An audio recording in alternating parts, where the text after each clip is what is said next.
welcome to DEFCON 3. I'm KT McFarland. One of the most controversial questions arising from events in Benghazi still goes unanswered 2 years later. Was help delayed? Was help denied? The new book, 13 Hours, the inside account of what really happened in Benghazi by Mitchell Zukoff with Annex security team, gives a vivid, compelling narrative of events from the perspective of the men who actually were the boots on the ground. One of those security contractors, Kris Tanto Paronto, joins us now to tell his story. So welcome, Kris. Thank you for coming in. Thank you very much. On the anniversary of September 11th and the anniversary of Benghazi. Yes, ma'am.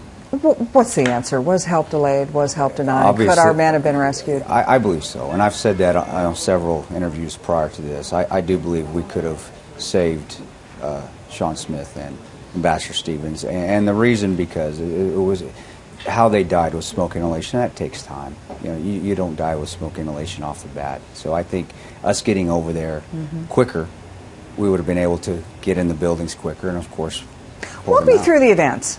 For starting the beginning, we got a call, I was on a quick reaction force for our own guys out on town. We always have a couple guys set aside which monitor the teams that are out in town from our annex base. Right. So you're walking the beat like cops walking the beat. We're basically sitting. We're basically on standby, waiting to go out and help out our guys if they get hit. And we get a call, and I know there's been fluctuations in the timeline, but my watch said 9:32. I will go to my deathbed. It said 9:32 when I got the call. Myself and DB, and he's in 13 Hours as well, good friend of mine. We got a call, hey, we need all GRS to global response staff to muster in the team room.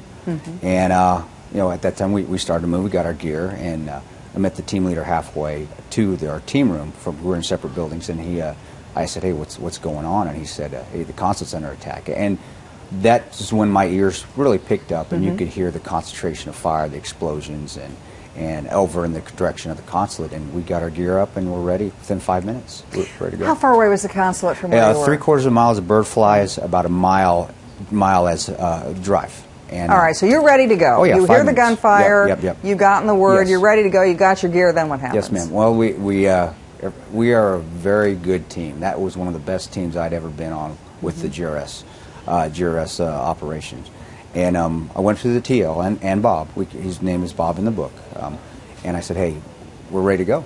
Let's rock. And Bob looks. It still haunts me. It really bothers me. He looked right through me, and he looked at TL and he goes, you guys need to wait. So we are all soldiers. We all are past military, Rangers, SEALs, Marines. Chain of command. He says, wait. Okay.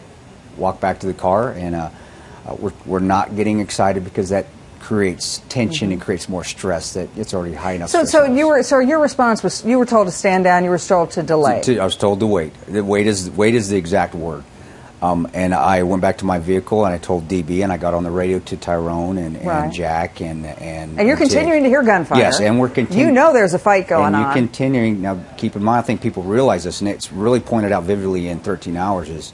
Is we on the radio, we have communication with Scott Wickle and Alec Henderson, Dave Ubin, the State Department guys, which are our friends. The guys at the consulate. And they're under fire. They're calling us. They're saying, hey, we're taking fire. Hey, where are you? We're exactly. Where are you? They're lighting the buildings on fire. And we're waiting. And I'll give him the first 5 minutes. Maybe he was trying to coordinate. I don't want to speculate what he was doing. Right, but how long did it take before 25 minutes. So 15 minutes later, Tig got out of the car. John Teagan, and he's been on a few of the shows. And he went into Bob and he said, hey, we need to go. We need to go now. Our guys are under fire. They're calling us. This is when Bob looked right at him and said, you need to stand down. So you guys decided, we got to go. Yeah, we still had 10 more minutes. And I actually went up one more time and said, we've been waiting long enough. And we got a call from, and I don't know if it was Scott or Alec. It was just the panic in the voice. I couldn't make it out who it was. It says, if you guys don't get here, we're going to die. And we went in. I went up to the team leader. I went to Bob, said, we're going. And we got in the car. Coolest things I've ever seen from Tyrone. Rome, he's a big guy. Put his hand out the vehicle window or vehicle door. Put his thumbs up. I put my thumbs up because we were driving. I was the lead back driver. He was, and Roger that. And we took off and we So left. 2 years later, you're looking back at this. Yes, ma'am. You're not unhappy with what you did. You do it again. No. You said. I wish we would have left So sooner. whose decision was it to I say don't know. stand down? I don't know. Who did Bob report to? Well, Bob, if you follow chain of command, he reports to the chief of station, which is the head guy of the country. Right. Whether he was talking to him or not, I don't know. I don't know. Maybe So that's the big unanswered question. That is, and maybe folks like yourself will find out for me. I would like to know. How do you feel about what happened? I am very proud because of the guys I worked with. And boy, when you see, and we had two very good friends. I mean, I didn't know Sean, I didn't know Ambassador Stevens, but I did know Roan, I did know Bub very well. Roan very well. Bub I knew from contracting.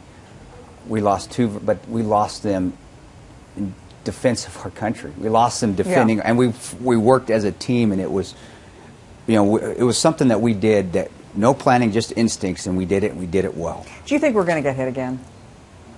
That's hard to say. With things going on right now, and it's just, in my opinion, does my opinion really matter?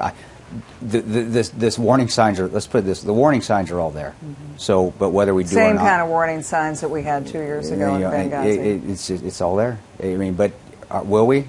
I don't know. Maybe not. But the possibility is very high. But again, that's just my opinion. So you would have to conclude then that you think those lives could have been saved. I do. Yeah, and I've said that. I've said it on other shows, and also with your comrade with Brett Baer is special. I said that as well, and I've said it to whoever's asked and whoever I've testified in front of. I've said yes, we could have.